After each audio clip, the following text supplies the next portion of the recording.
Assalamualaikum warahmatullahi wabarakatuh. Halo semuanya.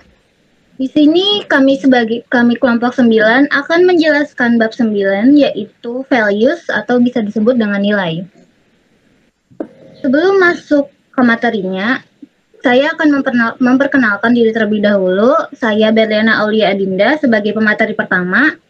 Selanjutnya ada Iwan Syakir sebagai pemateri kedua. Yang selanjutnya ada Imada Maulidia Rohmah sebagai pemateri ketiga, dan ada Rifkan Azizulfan sebagai pemateri keempat atau pemateri terakhir. Kita masuk ke materi, tapi sebelumnya saya akan memaparkan terlebih dahulu apa itu teknologi pendidikan. Teknologi pendidikan adalah studi dan praktik etis untuk memfasilitasi pembelajaran dan meningkatkan kinerja dengan menciptakan, menggunakan, dan mengelola proses dan sumber daya teknologi yang tepat. Pada bab ini, kita berfokus pada nilai-nilai yang ditekankan dalam teknologi pendidikan. Nilai-nilai yang cenderung membedakan bidang ini dari bidang lainnya. Beberapa dijelaskan secara eksplisit, dinyatakan dalam definisi, misalnya praktik etis, meningkatkan kinerja, tepat, dan teknologi. Lainnya bersifat implisit. Masuk yang pertama yaitu nilai yang terkait dengan studi. Nilai terkait dengan studi adalah penelitian terapan tentang isu-isu yang terkait dengan penerapan teknologi dalam pendidikan adalah jenis penyelidikan yang paling sering dilakukan di lapangan. Nah, penelitian teknologi pendidikan mempelajari cara menganalisis dan meningkatkan proses pembuatan bahan dan sistem instruksional atau bisa disebut desain instruksional. Maksudnya di sini adalah penelitian dasar tentang desain pesan instruksional atau respon pelajar terhadap pesan yang dimediasi jatuh ke dalam domain teknologi pendidikan. Seperti halnya banyak area literasi visual yang luas, nilai terkait studi mencakup pendekatan peminatan dan juga komunikasi melalui jurnal ilmiah. Yang pertama adalah pendekatan peminatan. Pendekatan peminatan adalah penelitian terprogram dari teknologi pendidikan, dihargai dan terus dibutuhkan dengan hasil yang dibagikan, sehingga hasil penelitian paling mampu menginformasikan praktik, dengan penekanan pada mempelajari isu-isu global yang berkaitan dengan inovasi pendidikan dan penggunaan teknologi yang tepat untuk pelajar. Penelitian tentang teknologi pendidikan dapat terus mendukung praktik yang lebih baik di seluruh dunia. Yang selanjutnya ada komunikasi melalui jurnal ilmiah. Ada berbagai pengalaman profesional pribadi yang difasilitasi oleh komunikasi kontemporer seperti email, halaman web, dan blog.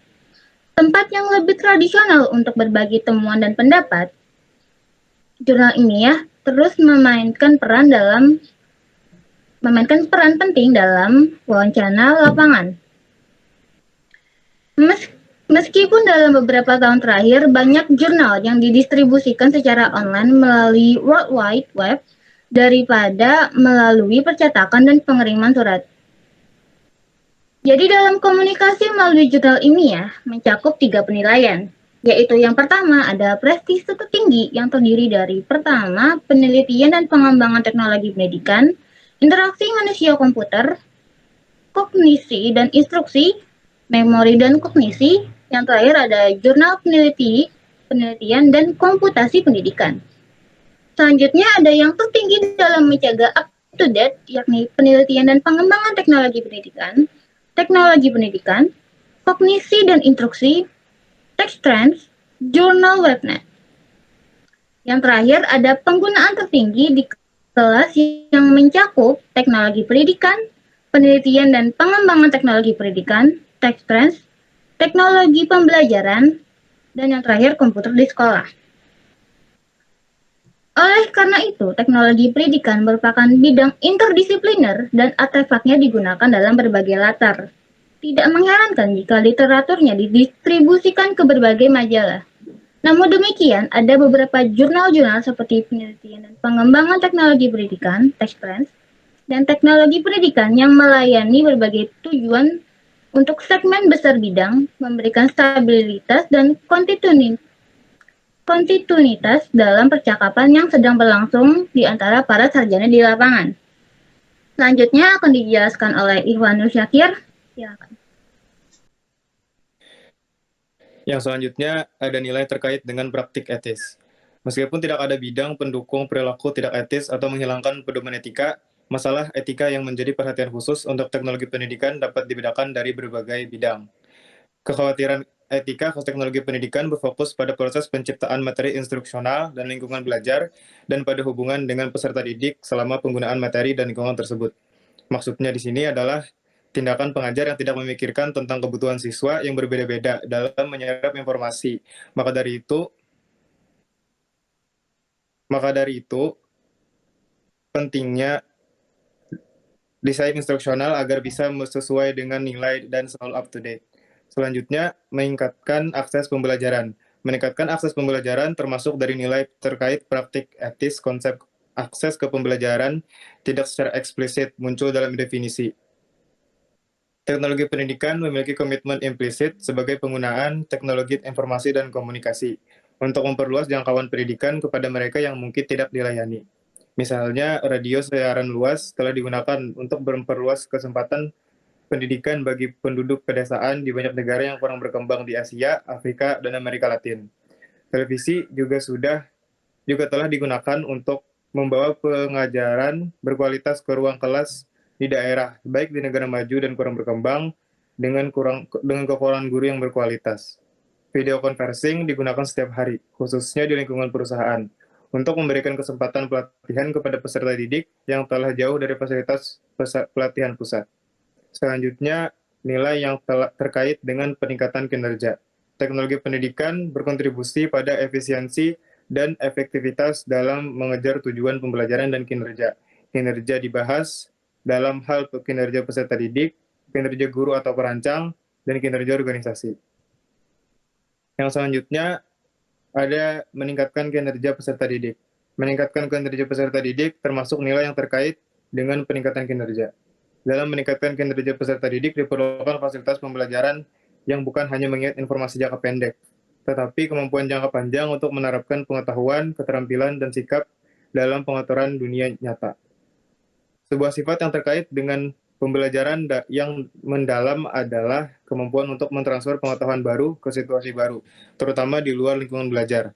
Dari penelitian tentang kognisi terletak, kita sekarang menyadari bahwa apa yang dipelajari di kelas atau konteks online cenderung terbatas untuk digunakan dalam pengaturan itu, kecuali instruktur secara sadar memberikan kesempatan untuk mempraktikkan keterampilan baru dalam konteks yang menyerupai dunia nyata. Siswa merasa sangat wajar untuk meninggalkan pengetahuan di sekolah saat mereka meninggalkan pintu rumah sekolah. Mereka bahkan memisahkan pengetahuan yang dipelajari dalam satu mata pelajaran dari aplikasi ke mata pelajaran lain. Apakah kita harus mengingat aljabar di kelas kimia? Dalam teknologi pendidikan kontemporer, transfer pembelajaran ke pengaturan di luar kelas merupakan perhatian yang disadari. Desain dan praktik pemanfaatan harus mendorong transfer. Mempromosikan transfer oleh karena itu adalah nilai yang ditekankan dalam teknologi pendidikan. Selanjutnya akan dilanjutkan oleh Imada. Selanjutnya, meningkatkan kinerja guru dan desainer. Ini juga termasuk dalam nilai yang terkait dengan peningkatan kinerja teknologi pendidikan yang bertujuan untuk meningkatkan kinerja guru dan desainer. Alat desain instruksional dimaksudkan untuk membantu perencana mengembangkan bahan dan sistem instruksional lebih efisien dan efektif. Tujuannya adalah untuk membantu praktisi rata-rata mencapai hasil di atas rata-rata. Misalnya, penggunaan tugas otentik, penilaian otentik, dan pengalaman magang sebagai bagian dari program pelatihan. Ini adalah cara mengontekstualisasikan pelatihan, sehingga membuatnya lebih mungkin untuk ditransfer ke praktik dunia nyata. Selanjutnya, meningkatkan kinerja organisasi. Salah satu caranya yaitu dengan meningkatkan produktivitas proses pembelajaran yang dapat membantu orang-orang dalam organisasi dan memperoleh keterampilan baru lebih cepat dengan biaya lebih sedikit, sehingga menghemat waktu dan uang untuk organisasi. Tetapi, ada cara lain untuk meningkatkan kinerja organisasi selain pelatihan. Orang-orang dalam organisasi dapat dibantu untuk menjadi lebih produktif dengan mendapatkan alat yang lebih baik. memilih kondisi kerja yang lebih baik, termotivasi untuk bekerja lebih keras, dan memiliki akses ke bantuan pekerjaan atau dukungan kognitif lainnya yang sesuai dengan permintaan. Selanjutnya ada teknologi kinerja manusia. Juga termasuk dalam nilai yang terkait dengan peningkatan kinerja.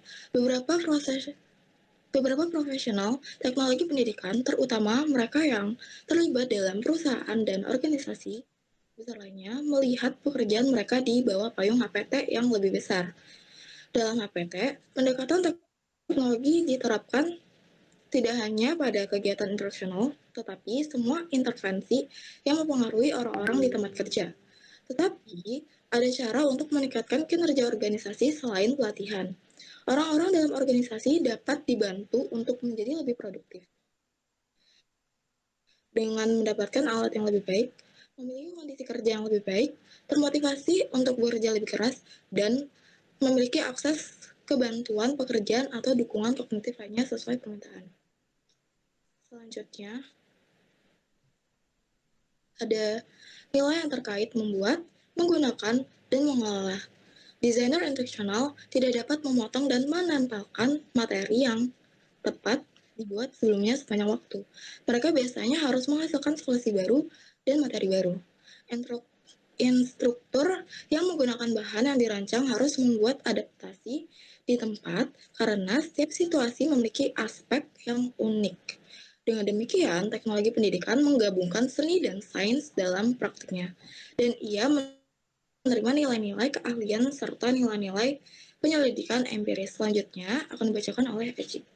Selanjutnya adalah nilai-nilai yang berkaitan dengan layak. Sebagaimana dibahas dalam bab 1, baik proses maupun sumber daya dimaksudkan untuk dimodifikasi dengan istilah tepat, yang berarti kesesuaian dan kesesuaian dalam tujuan yang dimaksudkan dan pedoman etika.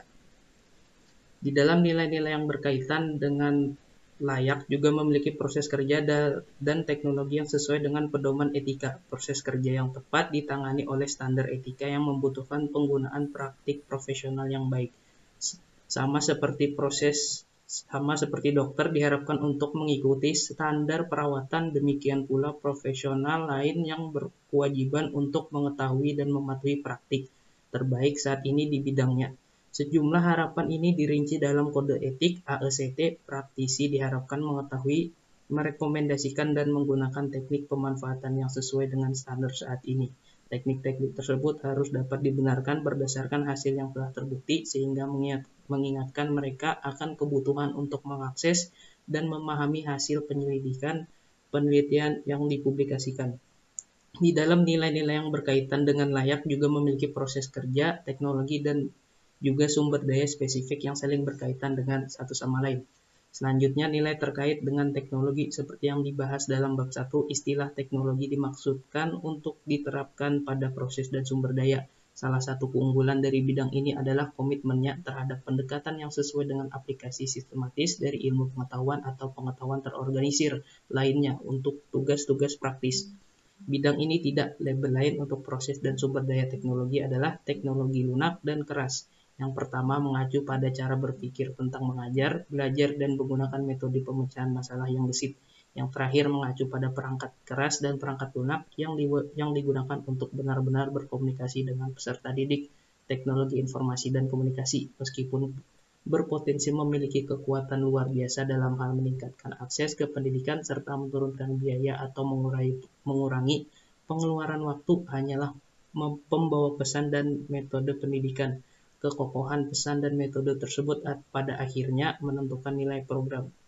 Selanjutnya adalah tanggung jawab khusus bidang ini untuk mempertimbangkan konsekuensi yang tidak diinginkan dari penggunaan TIK yang meluas. Penggunaan TIK yang berlebihan atau tidak tepat dapat menyebabkan isolasi dan keterasingan pengguna, seperti yang disebut dalam contoh sebelumnya mengenai anak-anak prasekolah dan komputer. Sintesis dari kebanyakan penelitian tentang dampak menonton televisi pada anak-anak memberikan banyak pedoman untuk menangani masalah ini. Dengan nilai terkait dengan teknologi sebagai slide terakhir, maka berakhir jugalah presentasi kita pada hari ini. Saya Rifka Aziz Zulfan, mewakili teman-teman. Saya menutup presentasi pada hari ini. Wassalamualaikum warahmatullahi wabarakatuh.